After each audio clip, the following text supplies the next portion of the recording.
رمضان المبارک کا مہینہ آتے ہی مسلمانوں کے جذبات کے اندر بے پناہ اضافہ ہو جاتا ہے، اور اس کے فضائل سن کر لوگ جوش کے اندر آ جاتے ہیں۔ آپ دیکھیں گے کہ مسجدیں آباد ہو جاتی ہیں، فرضوں کے اندر کوتاہی کرنے والے بھی نوافل کا اہتمام کرنے لگتے ہیں، سر پہ ٹوپیاں رکھ لی جاتی ہیں، داڑیاں چھوڑ دی جاتی ہیں، گویا کہ اسلام کے رؤساء، اسلام کے ٹھیکیدار اچانک جاگ گئے ہوں، اچانک بیدار ہو گئے ہوں۔ لیکن افسوس، یہ بیداری شعوری نہیں بلکہ یہ بیداری جذباتی ہوتی ہے۔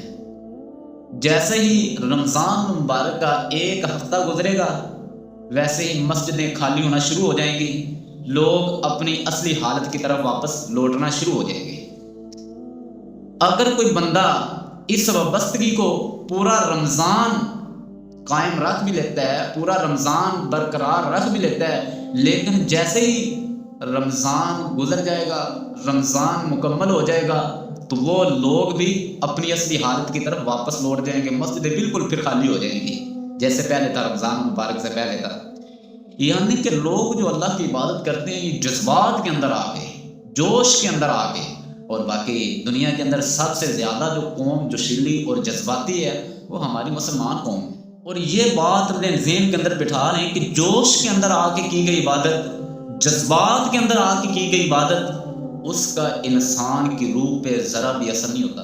اب دیکھیں کہ ایک بندے نے ایک ہی رات کے اندر پورا قرآن ختم کر دیا ہے، ایک ہی رات کے اندر اس نے 50-60 نوافل ادا کر لیے ہیں، تو اس کے دل کے اندر اللہ کا ڈر پیدا ہوگا؟ اس کی روح پہ اس کا کوئی اثر ہوگا؟ اس نے مکمل قرآن پڑھا ہے، 60 70 یا 50 60 اس نے نوافل ادا کیے ہیں ایک ہی رات کے اندر،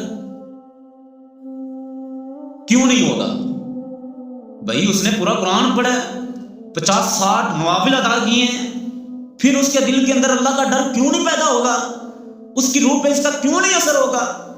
کیونکہ اس نے کوٹا پورا کیا ہے، اس نے عبادت سمجھ کے یہ کام نہیں کیا، اس نے صرف یہ دل کے اندر نیت کی ہوئی تھی کہ میں نے صرف قرآن کو ختم کرنا ہے۔ اس نے دل کے ساتھ قرآن کو پڑھا ہے، نہ اس نے قرآن کے ترجمے کو پڑھا، نہ اس نے ٹھہر ٹھہر کے قرآن کو پڑھا، نہ اس نے غور و فکر کی کہ یار میں جو قرآن پڑھ رہا ہوں اللہ اس کے اندر آخر بیان کیا کر رہے ہیں، اللہ کہنا کیا چاہ رہے ہیں۔ اس بندے کو کیا پتہ چلے؟ اس قدر قرآن مضبوط کتاب ہے کہ اللہ کے رسول صلی اللہ علیہ وسلم فرماتے ہیں کہ اگر اللہ رب العالمین اس قرآن کو پہاڑوں کے اوپر نازل کر دیتا تو پہاڑ ریزہ ریزہ ہو جاتے۔